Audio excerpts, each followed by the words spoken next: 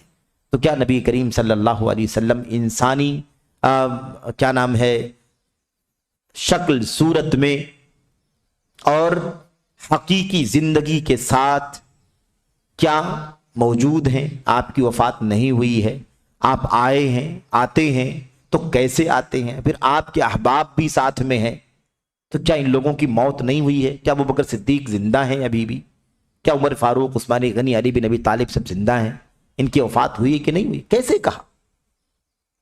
حضرہ، حاضر، جیسا کہ ان کا عقیدہ ہے کہ مجلس میلاد میں، محفل میلاد میں باقاعدہ نبی کریم صلی اللہ علیہ وسلم بنفس نفیس شریک ہوتے ہیں۔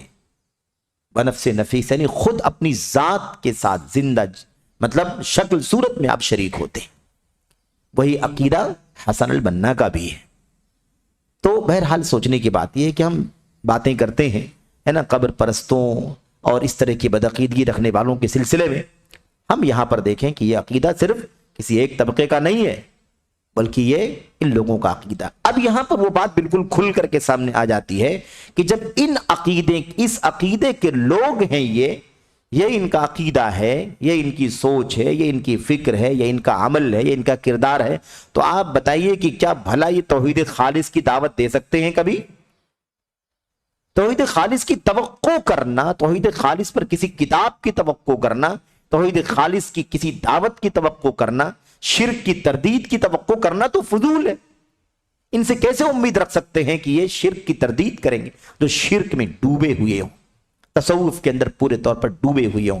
سلسلہ حصافیہ، سلسلہ شاذلیہ، دسوقی، سید سنجر ہے نا، ان سارے لوگوں سے جڑے ہوئے، محفل میلاد باقاعدہ منانا، 12 دن تک مزاروں کو پیدل چل کر کے جانا، 20 کلومیٹر پیدل سفر کرنا، یہ ان کے عقیدے ہیں۔ تو بھلا کہاں سے یہ کتاب؟ کبھی ہمیں توحید کی کوئی کتاب لکھ کر کے دے سکتے ہیں؟ امت کی کبھی کوئی عقیدے توحید کے سلسلے میں صحیح رہنمائی کیسے کر سکتے ہیں؟ تو یہ بہت حتمی بات ہے کہ اس طرح کی چیز اسی لیے نہیں ہے ان کے یہاں کیونکہ ان کا عقیدہ ہی نہیں، ان کا عقیدہ ہی نہیں ہے یہ۔ اچھا آگے دیکھیے اگلے صفحے پر کہتے ہیں اور کتاب مجموع اور رسائل حسن البنا، یعنی حسن البنا نے جو بہت سارے رسائل کتابیں کئی ایک لکھے ہیں نا، ان سب کو اکٹھا کر کے شائع کیا گیا ہے، یعنی مجموعہ۔ کہتے ہیں اس میں الاصول العشرون 20واں اصول کے تحت رسائل التعلیم ہے، اس کے 15ویں اصول میں کہتے ہیں، 15ویں اصول میں کیا کہتے ہیں دیکھیے، کہتے ہیں دعا کرتے ہوئے اللہ کے ساتھ اس کی مخلوق میں سے کسی کا وسیلہ شامل کر لینا دعا کی کیفیت میں ایک فروعی اختلاف ہے، عقیدے کے مسائل میں سے نہیں ہے۔ دیکھا آپ نے، شرک و کفر میں ڈوبا ہوا فرقہ بانی کی اپنی، اس کے مؤسس اور بانی کی اپنی شہادت کے ساتھ، حسن البنا نے خود کہا، گویا کہ یہ اولیاء اور صالحین اللہ تبارک و تعالی اللہ سے دعا کرتے ہوئے اللہ کے ساتھ شرک، اللہ سے دعا کرتے ہوئے اللہ کے ساتھ اس کی مخلوق میں سے کسی کا وسیلہ شامل کر لینا، یعنی کسی مخلوق کا وسیلہ لے لینا، دعا کی کیفیت میں ایک فروعی اختلاف ہے۔ سب سے پہلی بات تو یہ ہے کہ کیفیت کہا ہے انہوں نے، یہ ثابت ہی کرنا چاہتے ہیں کہ وہ اصل دعا نہیں ہے، یعنی یہ بگاڑ، یہ جو چیز ہے یہ اصل دعا کے اندر نہیں ہے، دعا کرنے کے طریقے کی بات ہے، جبکہ یہ سراسر غلط ہے۔ اللہ تبارک و تعالیٰ سے دعا کرنے میں کسی مخلوق کا وسیلہ شامل کرنا یہ کیفیت میں نہیں ہے، یہ دعا میں، دعائے عبادت کا فساد ہے، اور یہ کہنا یہ چاہتے ہیں کہ دعا میں کوئی فساد نہیں ہے، صرف کیفیت کا فروعی اختلاف ہے، یعنی شرک کرنا نہیں بلکہ شرک کرنا بھی، اور شرک کو ہلکا ثابت کرنے کی کوشش کرنا، اس کی تعویل کرنے کی کوشش کرنا، اور عقیدے جیسے مسئلے میں الدعاء هو العبادہ، الدعاء مخ العبادہ، اس کی سند تو ضعیف ہے لیکن اس کا معنی وہی ہے جو پہلی روایت میں ہے کہ دعا جو ہے وہ دعا، یہ اصل دعا ہی تو عبادت۔ میرے بھائیوں آپ سوچئے، دعا جو عبادت ہے اللہ کے نبی نے فرمایا، اس کو ایک فروعی مسئلہ ثابت کرنے کی کوشش کی جا رہی ہے، فروعی مسئلہ ہے، عقیدے کا مسئلہ ہے، خالص توحید کا مسئلہ ہے، اس کو فروعی مسئلہ کہہ کر کے ہلکا بنانے کی یہ کوشش جو آپ دیکھ رہے ہیں اس طرح سے لکھا ہوا ہے، عقیدے کے مسائل میں سے نہیں ہے۔ دیکھا؟ تو اب اگر یہ لوگوں کو ہم بتائیں، امت کو کوئی بتائے کہ بھائی غیر اللہ کو شامل کرنا، اللہ سے دعا مانگنے میں غیر اللہ کا وسیلہ شامل کرنا، کسی مخلوق کا وسیلہ شامل کرنا، اس کا تعلق عقیدے سے ہے ہی نہیں، تو اس سے کیا لازم آتا ہے؟ اس کا مطلب دعا عبادت ہی نہیں ہے، دعا عقیدے کی چیز ہے ہی نہیں، ایک فروعی مسئلہ ہے۔ اب آپ دیکھیں کیسے یہ ایک طرح کی سازش کہ باقاعدہ کہا کہ یہ دعا کی کیفیت میں ایک فروعی مسئلہ ہے، عقیدے سے اس کا تعلق نہیں ہے، تو غیر اللہ کا وسیلہ کرتے رہنا چاہیے، مخلوق کا وسیلہ شامل کرنا چاہیے، اس میں کوئی عیب کی بات نہیں ہے کیونکہ وہ عقیدے کا مسئلہ نہیں ہے، کیفیت میں فروعی اختلاف ہے، کوئی کہتا ہے اس کیفیت میں کر سکتے ہیں، کوئی کہتا ہے اس کیفیت میں نہیں کر سکتے ہیں، اتنی سی بات ہے، بس ایک فرعی مسئلہ ہے، اس کا تعلق عقیدے سے نہیں۔ تو آپ دیکھیے کہ توحید کی دعوت تو چھوڑ دو، شرک کی دعوت دی جا رہی ہے، شرک کی دعوت دی جا رہی ہے، شرک کو ہلکا باور کرایا جا رہا ہے، منوایا جا رہا ہے۔ صفحہ نمبر 392 پر میں کہتا ہوں، یہ شیخ جمال فریحان الحارثی کہتے ہیں، اس پر حاشیہ لگا کر، اس نقطے پر جو انہوں نے کہا ہے اس پر حاشیہ لگا کر طول کلامی کی کوئی ضرورت نہیں، یعنی اس پر کیا لکھنے کی ضرورت ہے کہ دعا عبادت ہے اور یہ بات غلط ہے، یہ ساری باتیں لمبی چوڑی بات کرنے کی کوئی ضرورت نہیں ہے۔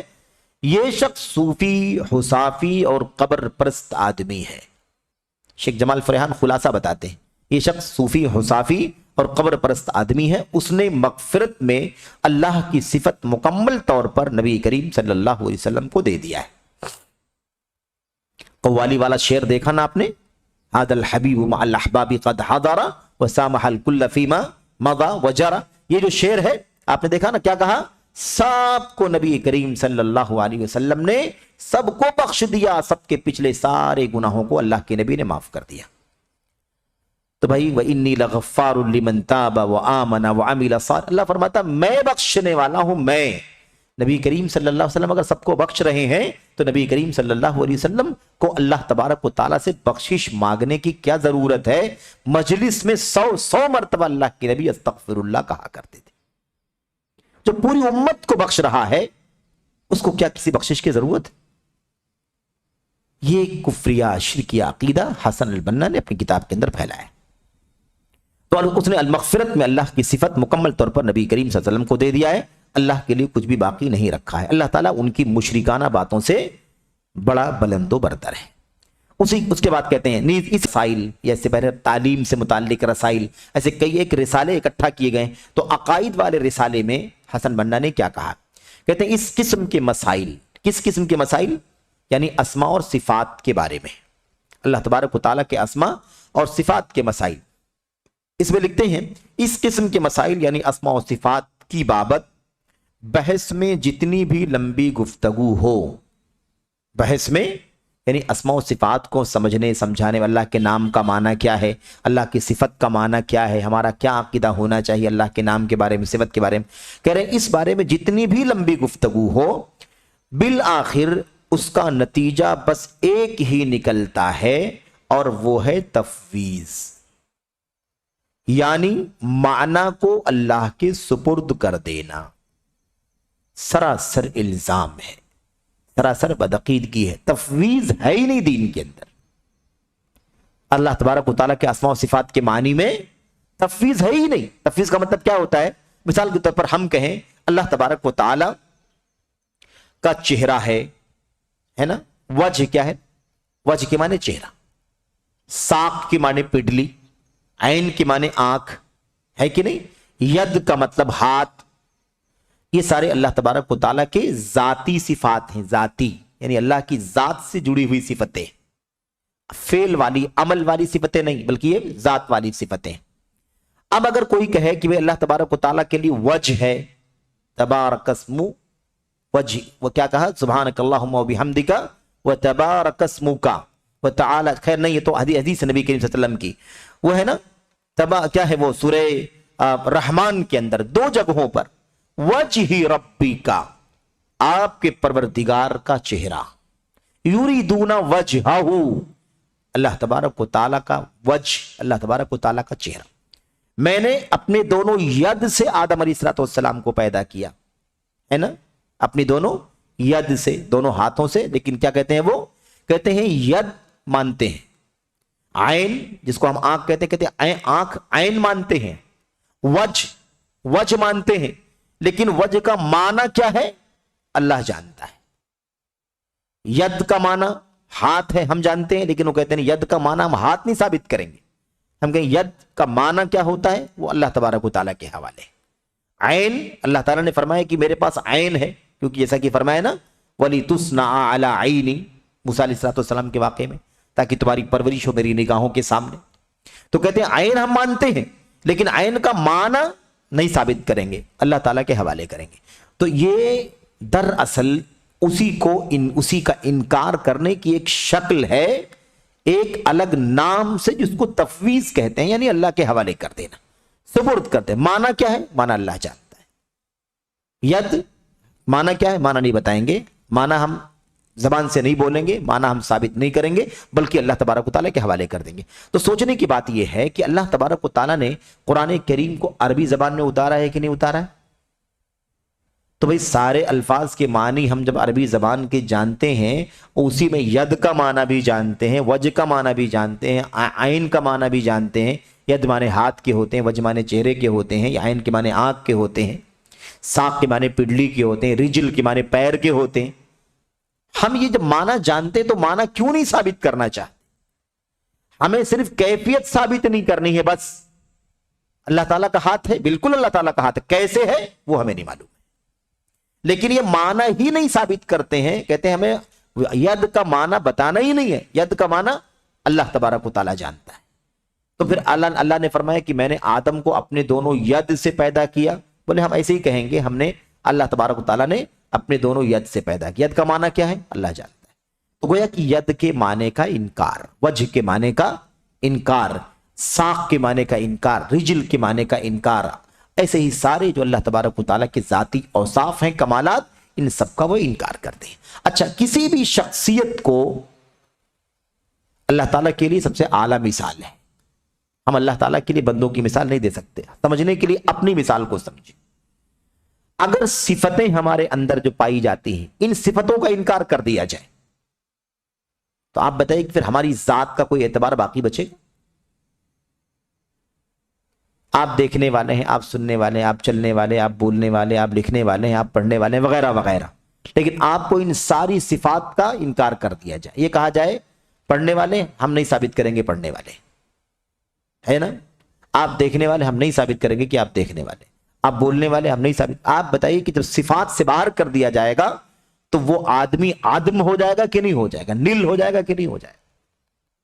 تو ذات سے صفات کو پورے طور پر چاہے انکار کر دیا جائے، چاہے ان صفات کے معانی کو تفویض کہہ کر کے اس کو ثابت نہ کیا جائے، دونوں صورتوں میں انکار لازم آتا ہے، کیونکہ جب لفظ کا معنی ہی ثابت نہیں کریں گے تو وہ صفت ہی ثابت نہیں ہوگی جو اللہ تبارک و تعالیٰ کی صفت ہے۔ تو عربی زبان میں جب ہے وہ تو ہم کیوں نہیں ثابت کریں گے اسے؟ عرب کے لوگ ید کا معنی جانتے کہ نہیں جانتے، آنکھ کا عین کا معنی جانتے کہ نہیں جانتے، وجہ کا معنی جانتے کہ نہیں جانتے؟ بلسان عربی مبین، قرآن کریم کو اللہ تبارک و تعالیٰ نے واضح عربی زبان میں اتارا ہے اور عرب کے لوگ سمجھتے ہیں، اس لیے کیسے یہ کہا جائے؟ تو بہرحال اب آپ نے دیکھا کہ مفوضہ، تفویض کرنے والا، یعنی الفاظ کے معنی کو ثابت نہ کرنے والا جو فرقہ ہے وہ اسی فرقے کے یہ بھی ہیں کہ نہیں؟ اور یہ مطلب آپ دیکھیے زیادتی اور جرت، کہتے ہیں کہ اسماء و صفات کے بارے میں جتنی بھی لمبی گفتگو ہو سب کا خلاصہ وہی ہے جس کو تفویض کہا جاتا ہے۔ عجیب بات، ہماری امت اسی لیے کہتے ہیں نا کہ ان کا سلف کے منہج سے کوئی لینا دینا نہیں ہے، کیونکہ تفویض بھئی اللہ تعالیٰ کے ان ذاتی صفات کے الفاظ کے معنی صحابہ نے ثابت کیے کہ نہیں کیے، اللہ کے نبی نے ثابت کیے کہ نہیں، صحابہ نے ثابت کیے کہ نہیں، تابعین نے ثابت کیا کہ نہیں، تبع تابعین نے، ائمہ نے، محدثین نے ثابت کیا کہ نہیں کیا؟ یہ تو بدعتی فرقوں کا طریقہ ہے جس راستے پر یہ چل رہے ہیں۔ انہوں نے بھی کہا کہ ساری کوشش کر ڈالو اسماء و صفات کے معاملے میں، لیکن خلاصہ یہی نکلے گا تفویض، یعنی اس کا معنی نہیں ثابت کرنا ہے۔ یہ آپ کی عقل ہو سکتی ہے، آپ کی اپنی سوچ ہو سکتی ہے، اس کا اللہ تعالیٰ کے نبی، اللہ کے کلام، نبی صلی اللہ علیہ وسلم کی سنت، صحابہ اور تابعین، تبع تابعین، خیر القرون کی سیرت سے اس کا کوئی تعلق نہیں ہے۔ تفویض کا عقیدہ ان کے ہاں نہیں پایا جاتا تھا۔ اچھا، تو مذہب السلف والخلف فی الاسماء و صفات کے عنوان کے تحت یہ بات ختم ہوئی۔ اب آپ ایک چیز دیکھیں، یہ اتنے سارے اقوال جو انہوں نے ان کی اپنی کتابوں سے نوٹ کیے تاکہ یہ بات سمجھ میں آ جائے، آگے بھی باتیں آئیں گی انشاءاللہ۔ اب آگے کہتے ہیں، میں کہتا ہوں، یہ شیخ جمال بن فرحان الحارثی کہتے ہیں، میں کہتا ہوں مجھے شیخ الاسلام ابن تیمیہ رحمۃ اللہ علیہ کی ایک بڑی عمدہ سلفی بات ملی، یعنی ایک بڑی اچھی بات جو انہوں نے سلفی منہج کے مطابق لوگوں تک پہنچائی ہے، وہ یہ ملی ہے، کہتے ہیں جس میں شیخ رحمہ اللہ تفویض کرنے والوں کی حالت زار بیان کر رہے ہیں۔ تفویض سمجھ گئے نا، معنی ثابت نہیں کرنا، معنی اللہ کے حوالے کرنا۔ تو تفویض کرنے والوں کی حالت کیا ہوتی ہے اس کے بارے میں علامہ ابن تیمیہ رحمۃ اللہ علیہ نے بڑی اہم بات کہی ہے۔ تو تفویض کرنے والوں کی حالت زار بیان کر رہے ہیں جو صفات کے معنی کا علم اللہ کے سپرد کرتے ہیں کہ یہ بدعتیوں کے بدترین گروہوں میں سے ہیں۔ کیا کہتے ہیں ابن تیمیہ رحمۃ اللہ علیہ کہ یہ بدعتیوں کے بدترین گروہوں میں سے ہیں۔ چنانچہ کتاب درء تعارض العقل والنقل ہے نا، حوالہ لکھا ہوا ہے، جلد 1 صفحہ 201 سے 205 تک، 16ویں وجہ کے تحت ابن تیمیہ رحمۃ اللہ علیہ فرماتے ہیں جو لوگ تفویض کرتے ہیں، اللہ کے اسماء و صفات کے معنی کو ثابت نہیں کرتے بلکہ اس کو اللہ کے حوالے کہہ کر کے آگے بڑھ جاتے ہیں، ان کے بارے میں کیا فرماتے ہیں اپنی کتاب کے اندر؟ رہا مسئلہ تفویض کا تو یہ معلوم ہے کہ اللہ تعالیٰ نے قرآن کریم میں تدبر کا حکم دیا ہے، تدبر مطلب غور و فکر کرنے کا. قرآن کریم میں تدبر کرنے کا حکم دیا ہے اور ہمیں اسے سمجھنے بوجھنے پر ابھارا ہے. اللہ نے فرمایا نا افلا تعقلون افلا تذکرون، ہے کہ نہیں؟ سمجھتے نہیں ہو، غور نہیں کرتے ہو. اچھا، تو اللہ تعالیٰ نے اسے سمجھنے بوجھنے پر ہمیں ابھارا ہے. تو بھلا اس کے باوجود یہ کیسے جائز ہو سکتا ہے کہ ہم سے اس کے فہم، معرفت اور سمجھنے بوجھنے سے اعراض کرنا مراد ہو؟ بات سمجھ میں آئی کہ نہیں آئی؟ کہ اگر یہ لوگ تفویض کرتے ہیں، یعنی الفاظ کے معانی کو نہیں ثابت کرتے ہیں بلکہ اللہ کے حوالے بول کر کے چھوڑ دیتے ہیں، تو کہتے ہیں یہ کیسے ممکن ہے، یہ بات کیسے صحیح ہو سکتی ہے؟ اللہ تعالیٰ نے قرآن میں غور کرنے کا حکم دیا ہے، سمجھنے بوجھنے پر ابھارا ہے. تو سمجھنے بوجھنے کا حکم دے ایک طرف اللہ تبارک و تعالیٰ، غور کرنے کا حکم دے کہ ہم سمجھیں اللہ تعالیٰ نے کیا فرمایا، اللہ نے کیا پیغام دیا، اللہ نے کیا میسج دیا، اللہ کیا کہنا چاہتا ہے، ہمیں اللہ نے سمجھنے کا حکم دیا ہے. تو یہ کیسے ہو سکتا ہے کہ اللہ کہے سمجھو، غور کرو، اور اس سے مراد کیا ہو؟ اس سے مراد یہ ہو کہ سمجھنے بوجھنے سے اعراض کرو، سمجھنے بوجھنے کی ضرورت نہیں ہے بلکہ اس کے معنی کو اللہ کے حوالے کر دو. یہ کیسے اس کا معنی ہو سکتا ہے جب ایک طرف اللہ تعالیٰ سمجھنے بوجھنے کا حکم دے رہا ہے؟ یہ علامہ ابن تیمیہ رحمۃ اللہ علیہ نے جو بات لکھی ہے اس کا خلاصہ ہے. گفتگو جاری رکھتے ہوئے تفویض کرنے والوں کی مذمت میں فرماتے ہیں اس سے واضح ہو گیا کہ اہل تفویض کا قول جو بذام خیش یعنی خود منمانی اپنی طرف سے، کہتے ہیں اہل تفویض کا قول جو بذام خیش اپنے آپ کو سنت اور سلف کا پیروکار سمجھتے ہیں، اہل بدعات و الحاد کے بدترین اقوال میں سے ہے. دیکھا آپ نے، تفویض کرنا کیا ہے؟ اہل بدعات اور اہل الحاد کے بدترین اقوال میں سے ہے. الحادی سوچ ہے یہ، الفاظ کے معنی ثابت نہ کرنا. بھی اللہ نے لفظ دے کر کے بھیجا ہے، اسی لفظ پر ہی رہنا ہے یا معنی بھی ہے اس کے؟ اگر معنی نہیں ثابت کرنا ہے تو یہ کہنے کا فائدہ کیا ہے کہ غور کیوں نہیں کرتے، سمجھتے کیوں نہیں؟ ایک طرف سمجھنے کا حکم دے، غور کرنے کا حکم دے، دوسری طرف اس کا معنی یہ نکلے کہ ثابت ہی نہیں کرنا ہے. کہتے ہیں ممکن نہیں ہے. اس لیے یہ جو قول ہے جو اپنے آپ کو سنت اور سلف کا اپنی منمانی پیروکار سمجھتے ہیں، یہ قول اہل بدعت و الحاد کے بدترین اقوال میں سے.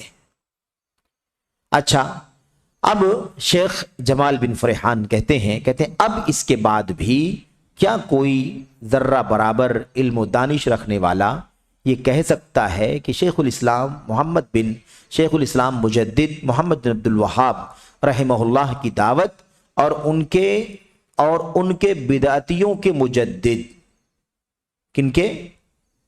اخوانیوں کے، کہتے ہیں اور ان کے بدعتیوں کی مجدد حسن البنا کی دعوت کے درمیان کوئی موازنہ یا ادنا موازنہ ہے؟ سوال کرنے والے نے کیا سوال کیا تھا؟ کیا شیخ محمد بن عبد الوہاب کی دعوت حسن البنا کی الاخوان المسلمون کی طرح کوئی فرقہ وارانہ دعوت ہے، تبلیغی جماعت کی طرح کوئی دھڑ بندی ہے، کوئی پارٹی ہے؟ اسی کا جواب چل رہا ہے نا.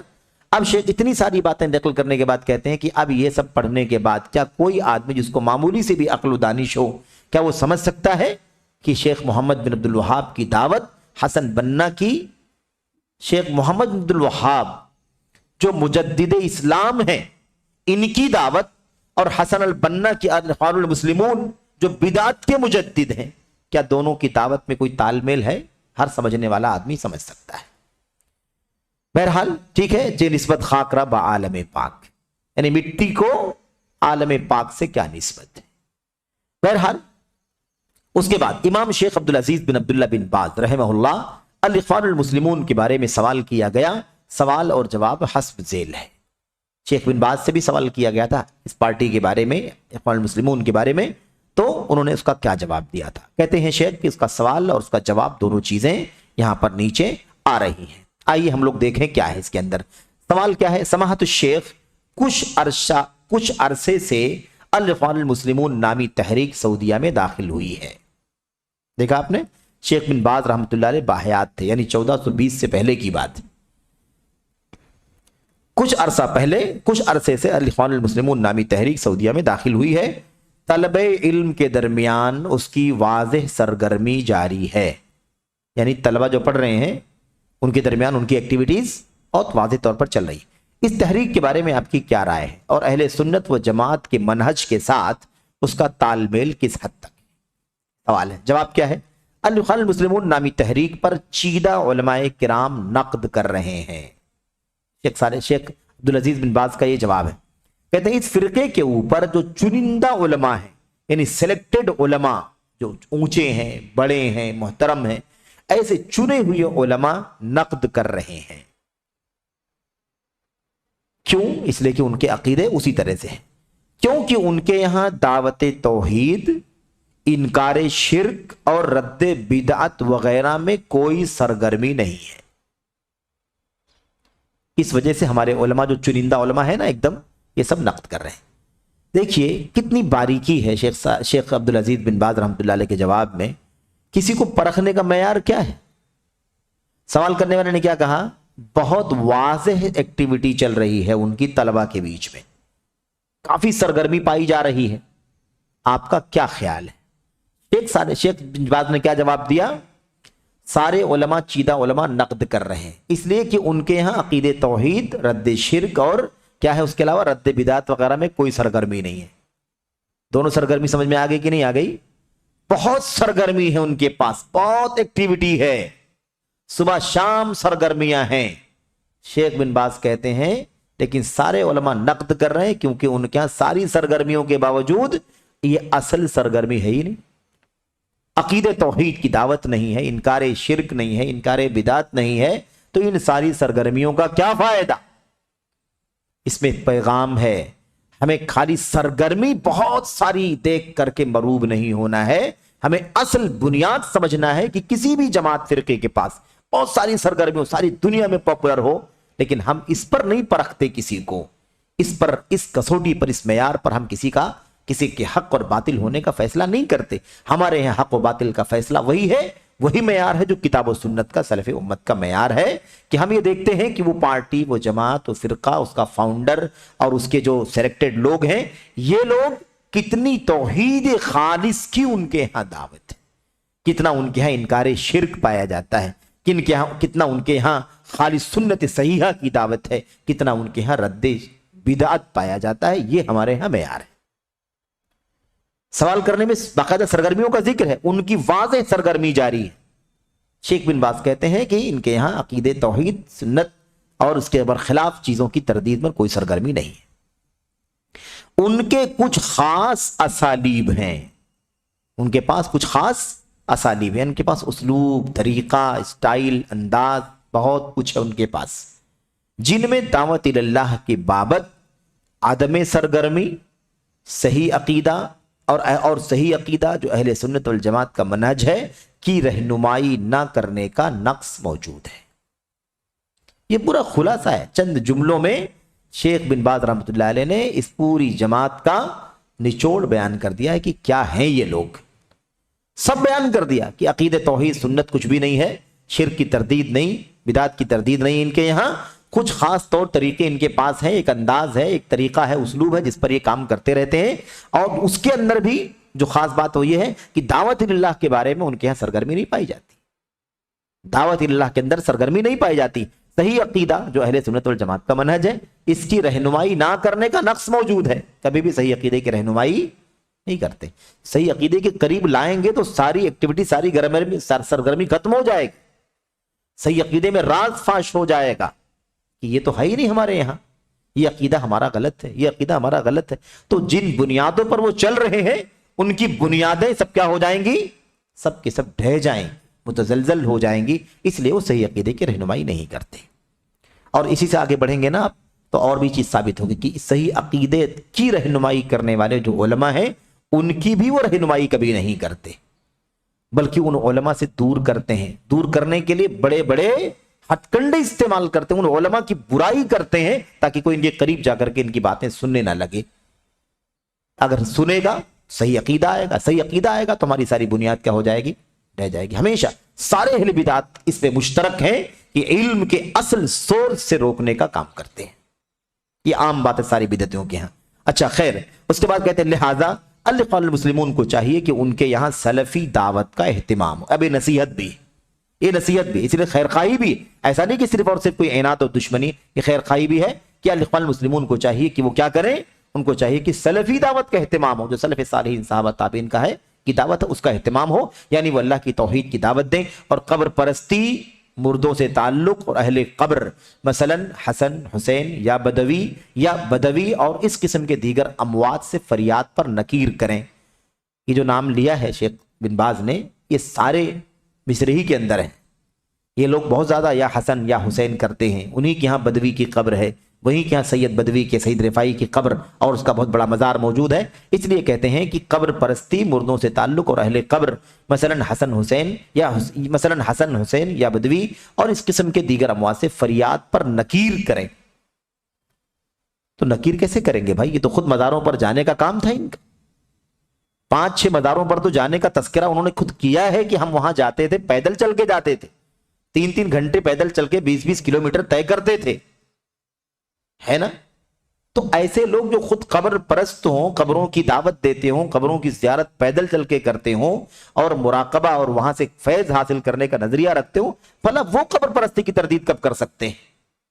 بھلا وہ کب شرک کی تردید کر سکتے ہیں؟ بھلا کب یا حسین سید کیا حضرت حسن، حضرت حسین یا بدوی اور رفاعی کی قبروں پر جانے اور فریاد کرنے پر نکیر وہ کیسے کر سکتے ہیں جن کا وہی عقیدہ، وہی نظریہ ہو؟ تو یہ کیسے ممکن ہے میرے بھائیوں؟ تو یہ بہت عجیب و غریب بات ہے۔ کہتے ہیں کہ ضروری ہے کہ ان کے ہاں اس سب سے بنیادی اس سب سے بڑی بنیاد کا خاص اہتمام ہو، بئی معنی کی لا الہ الا اللہ دین کی بنیاد ہے، اور نبی کریم صلی اللہ علیہ وسلم نے مکہ میں سب سے پہلے توحید ہی کی دعوت دی تھی، یعنی لا الہ الا اللہ کے معنی کی دعوت دی تھی۔ ٹھیک ہے، چنانچہ بہت سارے علماء الاخوان المسلمون پر اس پہلو سے نقد کرتے ہیں، یعنی ان کے یہاں اللہ کی توحید، اس کی خالص عبادت کی دعوت نہیں ہے۔ اخوانیوں کے ہاں کیا ہے؟ اخوانیوں کے ہاں اللہ کی توحید اور اس کی خالص عبادت کی دعوت نہیں ہے، اور یہ صرف دعویٰ نہیں ہے، ساری ہم نے پہلے بھی کہا تھا، ان کی ساری کتابیں چیک کر لو، ان کے تقریریں چیک کر لو، ان کے دروس چیک کر لو، ان کی ویب سائٹیں چیک کر لو، آپ سب کچھ جتنے بھی سورس سب آپ جائزہ لے لیں، آپ کو کہیں بھی دور دور تک خالص توحید کی دعوت، رد شرک، خالص سنت کی دعوت اور رد بدعت کا کہیں دور دور تک اتا پتہ نہیں ملے گا۔ اس لیے نہیں ملے گا کہ وہ تو خود ان شرک و بدعات میں خود ڈوبے ہوئے ہیں، اس لیے ان سے اس کی توقع نہیں کی جا سکتی۔ اچھا، اس کی خالص عبادت کی دعوت نہیں، نہ ہی جاہلوں کے ایجاد کردہ مردوں سے تعلق، ان سے فریاد، ان کے لیے نظر و نیاز اور قربانی وغیرہ کی تردید و انکار ہے، جو کہ شرک اکبر ہے۔ بہرحال اسی طرح اس اعتبار سے بھی ان پر نقد کرتے ہیں، یعنی علماء اخوانیوں پر اس اعتبار سے بھی نقد کرتے ہیں کہ ان کے یہاں سنت کا اہتمام نہیں ہے، سنت کا اہتمام نہیں ہے، کبھی وہ اس بات کی بات نہیں کرتے سنت کی اہمیت، اس کی عظمت، زندگی میں ہر موڑ پر سنت کی تلاش ہونی چاہیے، سنت پر عمل کرنا چاہیے، یہ نجات کا ذریعہ ہے، بدعت سے دوری، ایسی کوئی دعوت ان کے ہاں کوئی اہتمام نہیں پایا جاتا۔ یعنی یہ لوگ نہ سنت کی جستجو کرتے ہیں، یعنی سنت کی بھی تلاش بھی نہیں کرتے، اور نہ ان کے ہاں حدیث شریف اور شرعی احکام میں سلف صالحین کے منہج کا اہتمام ہے۔ ٹھیک ہے، اس قسم کی بہت ساری چیزیں ہیں، یہ ساری باتیں کس کی ہیں؟ یہ ساری باتیں شیخ عبدالعزیز بن عبداللہ بن باز کی آگے ختم ہو رہی ہیں۔ اس قسم کی بہت ساری چیزیں ہیں جن کی بابت بھائیوں کو، یعنی اپنے بھائیوں کو، علماء کو ان پر نقد کرتے ہوئے سنتا ہوں۔ کیوں کہا نقد کرتے ہوئے سنتا ہوں؟ کیونکہ شیخ بن باز نابینا تھے، وہ تو ساری چیزیں خود نہیں دیکھتے تھے نا، کیا ہو رہا ہے کیا نہیں ہو رہا ہے۔ تو جو علماء ہیں، کبار علماء ان کے مقام کے، ان کے بارے میں کہا کہ ان کے بارے میں اپنے بھائیوں کو، یعنی اپنے اخوان علماء کو ان لوگوں پر نقد کرتے ہوئے ان سارے پہلوؤں پر سنتا ہوں، اور یہ ساری چیزیں ان کے یہاں پائی جاتی ہیں۔ ہم اللہ سے دعا گو ہیں کہ انہیں توفیق عطا فرمائے۔ خیر، سنت کے سلسلے میں بات آئی ہے نا، یہ لوگ باقاعدہ اگر کوئی درس حدیث ہو رہا ہو، کئی صحیح بخاری کا درس ہو رہا مثال کے طور پر، تو آپ اگر مثال کے طور پر ان سے کچھ جڑ رہے ہیں، ہے نا، ان سے کچھ تال میل رکھ رہے ہیں، ملاقات کر رہے ہیں، تو اگر آپ نہیں آئے، کل نہیں آئے، آپ سے ملاقات کی، بھئی کل آپ نہیں آئے تھے، ہاں کل نہیں آ سکا، کیوں، کہاں چلے گئے تھے؟ درس حدیث ہوتا ہے فلاں جگہ، فلاں شیخ کا، فلاں عالم کا، امام کا، اس درس میں شریک ہو گیا تھا، اس لیے نہیں آ سکا، تو آپ کو ڈانٹتے تھے، باقاعدہ حوالے موجود ہیں، کیا حدیثوں کے درس میں بیٹھتے ہو، بخاری میں کیا، بخاری پڑھ کے کیا ملنے والا ہے؟ بخاری میں کیا رکھا ہے جو تم اس کے درس میں جا کر کے بیٹھتے ہو؟ یہاں تک ان کی کتابوں کے اندر یہ باتیں لکھی ہوئی ہیں، بڑی صراحت کے ساتھ یہ ساری چیزیں موجود ہیں۔ صوبائی جمعیت سے ایک چھوٹا سا رسالہ بھی شیخ استاد دکتور ہشام علی شیخ کا چھپا ہوا ہے، الاخوان المسلمون اور اس کی خفیہ تنظیموں سے انتباہ، منہج حق کی وضاحت اور الاخوان المسلمون، فرقہ الاخوان المسلمون اور اس کی خفیہ تنظیموں سے آگاہی، اس عنوان سے ایک پتلا سا رسالہ ہے 60-70 صفحے کا۔ اس میں بہت اختصار کے ساتھ اس فرقے کی جو بھی ہے نا گمراہیاں ہیں، انحرافات ہیں، اسے چند پوائنٹ میں بیان کر دیا گیا کہ وہ کیا کرتے ہیں، ان کا کیا نظریہ ہے۔ بہرحال تو یہ چند باتیں تھیں۔ اللہ سے دعا کرتے ہیں کہ اللہ تبارک و تعالی ہمیں اور آپ کو اس فرقے کی حقیقت کو سمجھنے کی توفیق عطا فرمائے، آمین رب العالمین۔ وصلی اللہ وسلم وبارک علی نبینا محمد وعلی آلہ وصحبہ اجمعین۔ السلام علیکم۔